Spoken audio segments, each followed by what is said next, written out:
మన సంస్కృతి, మన సాంప్రదాయాలు ఎప్పటికీ మనతోనే ఉండాలి. సబ్స్క్రైబ్ చేయండి తిలక్.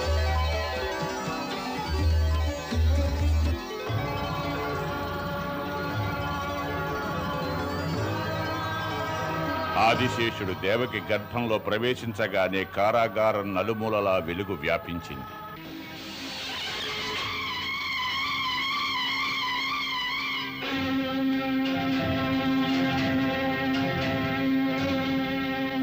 కంసుడు చెరసాలలోకి ప్రవేశించగానే ఆ వెలుగు లక్షణ కాలం అంధుడయ్యాడు.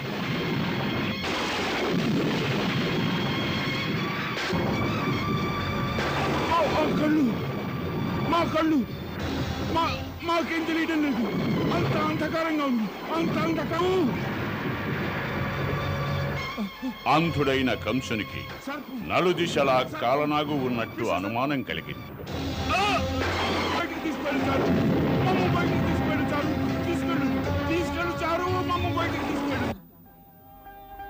భగవంతుడు శ్రీకృష్ణుడు యోగమాయను ఆదేశించాడు. దేవి యోగమాయ, నీవు మధురకు వెళ్ళు. అచట కారాగారమందు దేవకీ వసుదేవులు బందీలై ఉన్నారు. ఈ సమయంలో మా అనుజుడైన ఆదిశేషుడు దేవకి సప్తమ గర్భాన శిశువుగా పెరుగుతున్నాడు. దురాత్ముడు కంసుడు అతని తేజస్సుకు భయపడి దేవకికి కీడు చేయాలని చూస్తున్నాడు. అందువల్ల శేషుని నీవు దేవకీ గర్భం నుంచి తీసి వసుదేవుని రెండవ భార్య రోహిణీ గర్భాన ఉదయించేలా చూడు. రోహిణి కొంతకాలంగా గోకులంలోని నందరాయుని గృహాన గుప్తంగా జీవనం సాగిస్తోంది.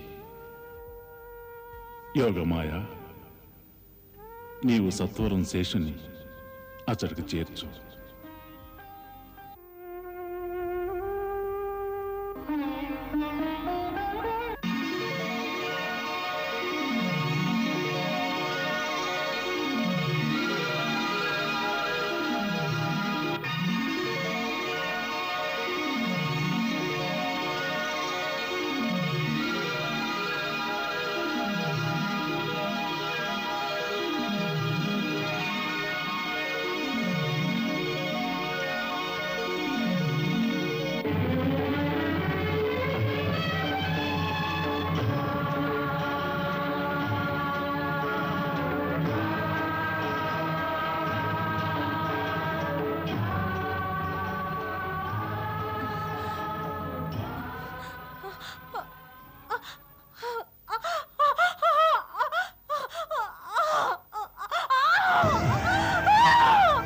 ఏం జరిగింది?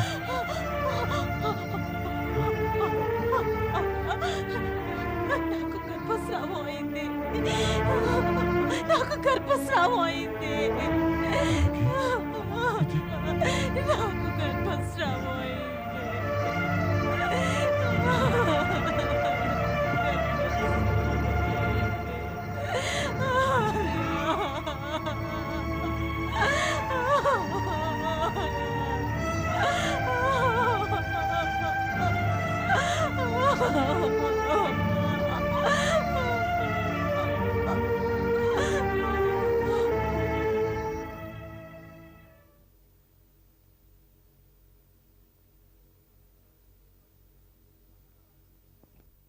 అర్ధరాత్రి నిద్రాభంగం కలిగించుట కారణం అంత అవసరమే వచ్చింది. క్షమించండి మహారాజా, తమ ఆజ్ఞానుసారం రాకుమారి దేవకీదేవి గారికి సంబంధించిన విషయాలను తక్షణం తమకు తెలియజేయాలి కదా. దేవకి సమాచారం ఏమిటా సమాచారం? తనకి సప్తమ బాలుడు జన్మించాడా? లేదు మహారాజా, ఆమెకు గర్భస్రావం అయింది. గర్భస్రావమా? ఇది అసంభవం. ఇదంతా నిజమే మహారాజా. అలా జరుగుండదు. బాలకుడు జన్మించి ఉంటే వాడిని ఎక్కడైనా దాచివేసి ఉంటాడు. విష్ణువు అలాగే మోసాలు చేస్తుంటాడు. లేదు మహారాజా, బిడ్డ జన్మించే అవకాశం లేదు. నేను నా కళ్ళారా చూసొచ్చాను. దేవకీదేవికి గర్భస్రావమే జరిగినది. ఆమె శరీరం నుండి వెలువడే వెలుగంతా అంతర్ధానమైనది. ఆ? ఇది వాడి మాయాజాలమే అయి ఉంటుంది. ఆ?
యశోద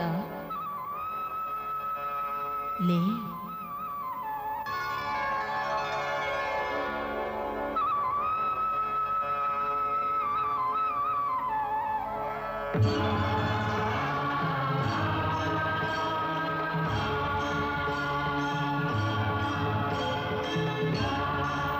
యశోద, నేనొక నిగూఢ రహస్యాన్ని చెప్పడానికి వచ్చాను.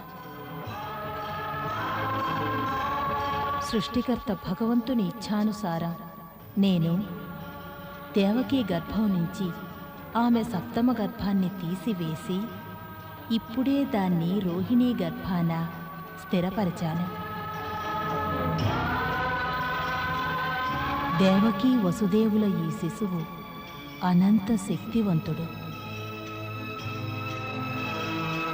ఇతను బలవంతులలో శ్రేష్ఠుడు. అంటే సమస్త సంపదలను ఇచ్చేవాడు, మనలను ఆపదల నుండి కాపాడేవాడు. మిక్కిలి శ్రద్ధ వహించి ఆ శిశువుని పెద్దవాణ్ణి చెయ్యాలి. నీకు శుభం కలుగుతుంది.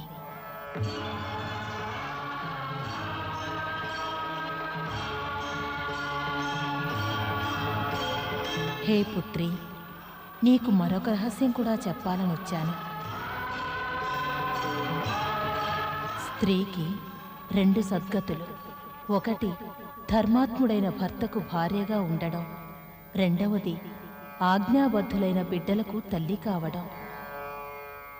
ఈ 2 నీకు లభిస్తాయి. మహాదేవి మాత, ఇప్పుడు ఆ సద్గతులు సగంలోనే ఉన్నాయి. మీరన్న 2 ఒకటే లభించింది. మరి నాకు బిడ్డల మీది ఆశ అలాగే మిగిలిపోయింది.